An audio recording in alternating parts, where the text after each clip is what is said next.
فرش التراب يضمني وهو غطاء. اگر تو حقیقت زندگی کا تصور ہمارے سامنے واضح رہے، جس کو علامہ اقبال نے کہا ہے خوبصورتی کے ساتھ، تو اسے پیمانہ امروز و فردا سے نہ ناپ، جاویداں پہم دواں ہر دم جواں ہے زندگی. یہ جو اللہ کی خلاقی کا نقطہ عروج ہے انسان، کلائمیکس آف ہز کریشن، قرآن مجید میں کہا گیا خلقتہ بیدی، میں نے اسے اپنے دونوں ہاتھوں سے بنایا. وَلَقَدْ كَرَّمْنَا بَنِي آدَمَ وَحَمَلْنَاهُمْ فِي الْبَرِّ وَالْبَحْرِ وَرَزَقْنَاهُمْ مِنَ الطَّيِّبَاتِ وَفَضَّلْنَاهُمْ عَلَى كَثِيرٍ مِّمَّنْ خَلَقْنَا تَفْضِيلًا. یہ اس کی شان ہے جس کے بارے میں دو جگہ فرمایا فَإِذَا سَوَّيْتُهُ وَنَفَخْتُ فِيهِ مِن رُوحِي. یہ روحی مرکب اضافی خاص اللہ اپنی ذات کی طرف اس روح کو منسوب کر رہا ہے جو حضرت آدم میں پھونکی گئی. روحی، جب میں اس میں اپنی روح میں سے پھونک دوں فَقَعُوا لَهُ سَاجِدِينَ، تو گر پڑنا اس کے سامنے سجدے میں. اور آپ کو معلوم ہے قرآن مجید میں کس شد و مت سے اور کس تکرار کے ساتھ یہ بات واضح کی گئی کہ تمام ملائکہ سجدے میں گر گئے، نو ایکسیپشن. فَسَجَدَ الْمَلَائِكَةُ كُلُّهُمْ أَجْمَعُونَ، تین الفاظ جو ہیں تاکید کے لیے. سجدہ کیا الملائکہ، حصر ہے، الف لام لام حصر ہے، تمام فرشتوں نے سجدہ کیا.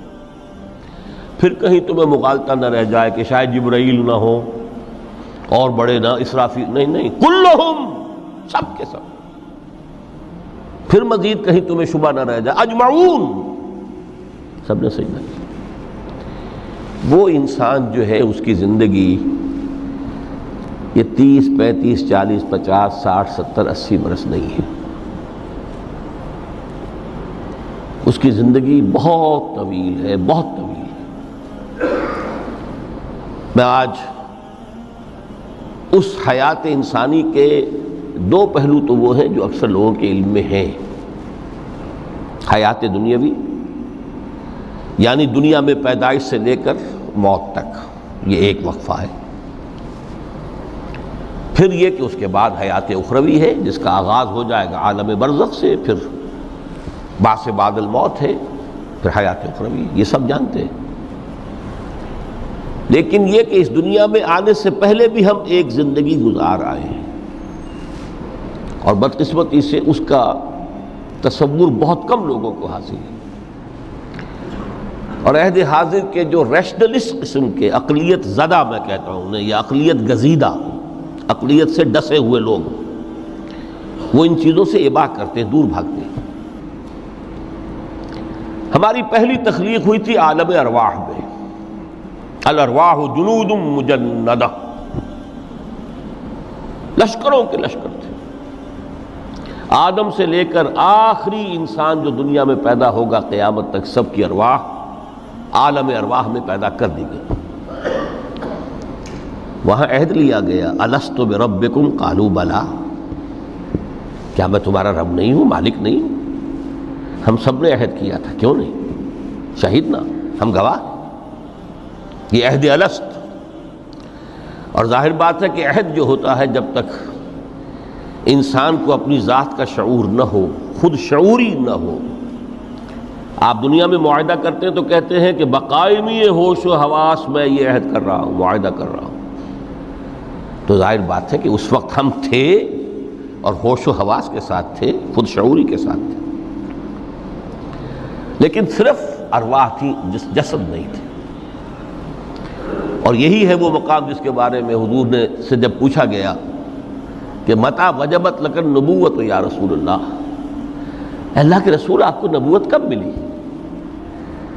تو آپ نے فرمایا والآدم بین الماء والطین، ابھی آدم کا حیولہ جو ہے ابھی گارا گوندھ ہی رہا تھا، پانی اور گارے کے درمیان ہی تھے آدم، کہ میں اس وقت بھی نبی تھا.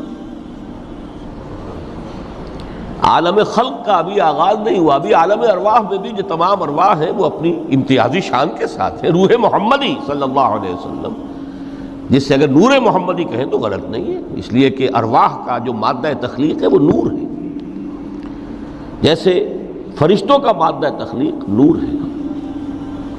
مسلم شریف میں حضرت عائشہ صدیقہ رضی اللہ تعالی عنہ سے روایت موجود ہے، اللہ نے فرشتوں کو نور سے پیدا کیا۔ روح، فرشتے روح ہیں، ارواح ہیں، روح القدس، روح الامین، اور ارواح انسانیہ بھی روح ہے، یہ سب ان کا مادہ تخلیق نور ہے۔ اس وقت ہم پیدا کیے گئے، صرف ارواح کی شکل میں ہم سے عہد لیا گیا اور پھر سلا دیا گیا۔ یہ پہلی موت تھی جو ہم پر وارد ہوئی ہے اس دنیا میں آنے سے پہلے، اس لیے کہ سورہ مومن کی ایک آیت میں فرمایا گیا ہے کہ جہنم میں لوگ جو ہیں فریاد کریں گے، ربنا امتنا اثنتین واحییتنا اثنتین فاعترفنا بذنوبنا فہل الی خروج من سبیل۔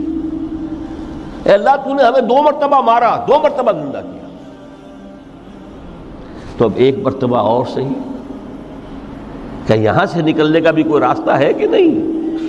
اتنے مراحل سے تو ہمیں لے کر آیا ہے، ایک مرحلہ اور سی۔ تو یہ 2 موتیں کون سی ہیں؟ پہلی موت وہ تھی جب ارواح کو موت کی نیند سلا دیا گیا۔ پھر عالم خلق، جسے آج سائنٹسٹ کہتے ہیں، جس کا نقطۂ آغاز ہے بگ بینگ، عالم ارواح اس سے پہلے کی شے ہے، اس تک سائنس نہیں پہنچ سکتی، وہ سائنس سے ماورا ہے۔ لیکن جہاں سے سائنس شروع ہوتی ہے وہ عالم خلق کا آغاز ہے، بگ بینگ سے۔ وہ پھر مختلف مراحل، تنزل کے مراحل بھی آئے، ارتقاء کا مرحلہ بھی آیا، تفصیل میں جانے کا موقع نہیں ہے۔ بہت سے تنزلات کے مراحل اور بہت سے ارتقاء کے مراحل طے کر کے آدم تیار ہوا ہے۔ حضرت بیدل نے رحمت اللہ علیہ بہت خوبصورت شعر کہا ہے، ہر 2 عالم خاک شد تا بست نقش آدمی، اے بہار نیستی از قدر خود ہوشیار باش۔ یہ پوری جو بھی کائنات کا جو سلسلہ شروع ہوا، بگ بینگ، اور بہت بڑے بڑے جو ناری کرے تھے جن کی کہ حرارت کا جب تذکرہ کرتے ہیں سائنسداں تو trillions and trillions of foreign height, یہ ان کی اس وقت اس کی جو حرارت کا عالم تھا۔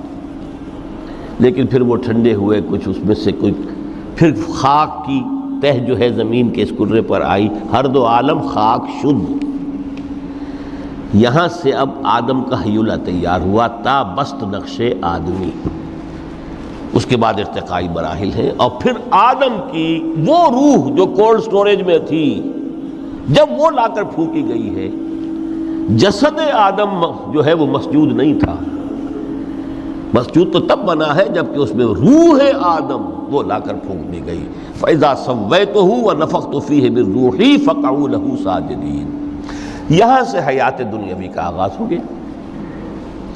پھر وہ سلسلہ تناسل ہے، آدم اور حوا کی نسل میں سے ہر بچہ 4 ماہ کے بعد جب اس کا ایک حیولہ رحم مادر میں تیار ہو جاتا ہے، حدیث ہے متفق علیہ عبداللہ ابن مسعود سے رضی اللہ تعالی عنہ، اور جس کے اندر آغاز میں وہ کہتے ہیں کہ حضور نے ہمیں یہ بتایا، وَهُوَ الصَّادِقُ الْمَصْدُوقُ، دیکھنا تم کہیں شک میں نہ پڑ جانا، محمد کون ہے؟ الصادق المصدوق، جو سچے ہیں، جن کی سچائی کی اللہ گواہی دیتا ہے، کہ رحم مادر میں 40 دن تم نطفے کی شکل میں ہوتے ہو، پھر 40 دن علقہ کی شکل میں ہوتے ہو، پھر 40 دن تو مضغہ کی شکل میں ہوتے ہو، پھر اللہ تعالیٰ فرشتے کو بھیجتا ہے جو اس میں روح پھونکتا ہے۔ وہی عمل جو آدم کے جسد حیولہ کے ساتھ ہوا تھا، ہر ابن آدم اور بنت آدم کے لیے وہی عمل ہے کہ جو رحم مادر میں 4 مہینے کے بعد دہرایا جاتا ہے۔ یہاں سے حیات دنیاوی شروع ہوئی، پھر موت، یہ دوسری موت ہے۔ اب پہلی موت تو وہ تھی، لیکن دوسری موت یہاں سیپریشن ہو جائے گی۔ جو زمین سے آیا تھا تخلیقی مادہ، وہ جسم میں گیا، جسم زمین میں گیا، گل سڑ کر ختم ہوا۔ جو وہاں سے روح آئی تھی وہ اس زمینی وجود کا جو لب لباب ہے، جان، نفس، اس کو لے کر اپنے ساتھ، اور وہ جائے گی عالم بالا کو۔ پھر یہ ایک وقفہ ہے، پھر بعث بعد الموت ہے۔ تو احیاء بھی دو ہو گئے، ایک مرتبہ پہلی موت کے بعد زندہ کیا اس عالم میں، آنکھ کھلی اس عالم میں ہماری، یہ پہلا احیاء تھا۔ کیف تکفرون باللہ وکنتم امواتا فاحیاکم ثم یمیتکم ثم یحییکم ثم الیہ ترجعون۔ دوسرا احیاء وہ ہوگا قیامت کے دن، بعث بعد الموت، اور پھر اس کے بعد وہ زندگی ابدی زندگی ہے، ہمیشہ کی۔ یہ تصور سامنے رکھیے۔ تو یہ جو تھوڑا سا وقفہ، یہ تو زندگی بہت طویل ہے۔ تو اسے پیمانہ امروز و فردا سے نناب، جاویداں پیہم دماں، ہر دم جواں ہے زندگی۔ اس میں یہ وقفہ جو ہے، خلق الموت والحیات لیبلوکم ایکم احسن عملا، یہ اس جسد کے ساتھ اس روح کا اتصال، اور یہ 30 40 50 60 70 80 100 برس کی عمر، یہ ایک وقفہ ہے، یہ امتحانی وقفہ ہے، تمہیں جانچا جا رہا ہے، پرکھا جا رہا ہے۔ ایکم احسن عملا، اس کو بھی اقبال نے اسی نظم میں خوب بیان کیا ہے کہ قلزم ہستی سے تو ابھرا ہے مانند حباب، اس زیاں خانے میں تیرا امتحان ہے زندگی۔ اب اگر تو دو چیزیں انسان پر واضح رہیں، اور نہ صرف واضح رہیں، مستحضر رہیں۔ واضح تو ہو جاتی ہے ایک چیز، پھر آدمی بھول جاتا ہے، تو کوئی فائدہ نہیں دیتا اس کے۔ مستحضر، ایک یہ کہ اصل زندگی آخرت کی زندگی ہے، طویل ہے۔ بل توسرون الحیات الدنیا والآخرۃ خیر وابقیٰ، کلا بل تحبون العاجلہ وتذرون الآخرہ۔ تم اس عاجلہ کو پسند کرتے ہو، اس دنیا کی زندگی کو تم ترجیح دیتے ہو، جبکہ آخرت ہے جو باقی رہنے والی ہے، ابدی۔ اگر تو یہ معلوم ہو، جیسا کہ سورہ عنکبوت کی آیت کے حوالے سے میں نے آپ کو آیت سنائی کہ وما هذه الحیات الدنیا الا لہو ولعب وان الدار الاخرۃ لہی الحیوان لو کانوا یعلمون۔ اصل زندگی جو ہے وہ آخرت کی زندگی ہے، کاش کہ انہیں معلوم ہوتا۔ ایک حقیقت تو یہ معلوم ہو اور مستحضر رہے کہ اصل زندگی آخرت کی زندگی ہے، اور دوسری حقیقت یہ کہ یہ دنیا کی زندگی ایک امتحانی وقفہ ہے۔ قلزم ہستی سے تو ابھرا ہے مانند حباب، اس زیاں خانے میں تیرا امتحان ہے زندگی۔ یہ مستحضر رہے تو اس کا نتیجہ کیا نکلے گا؟ انسان دنیا پرست نہیں بنے گا۔ متاع ہے دنیا، برتنے کی چیز ہے۔ وما هذه الحیات الدنیا الا متاع، برتنے کی چیز ہے، برتو اسے۔ هي الحلقات تحفظني بآيات من القرآن، هي الحلقات تملأني بحب المصطفى العدنان۔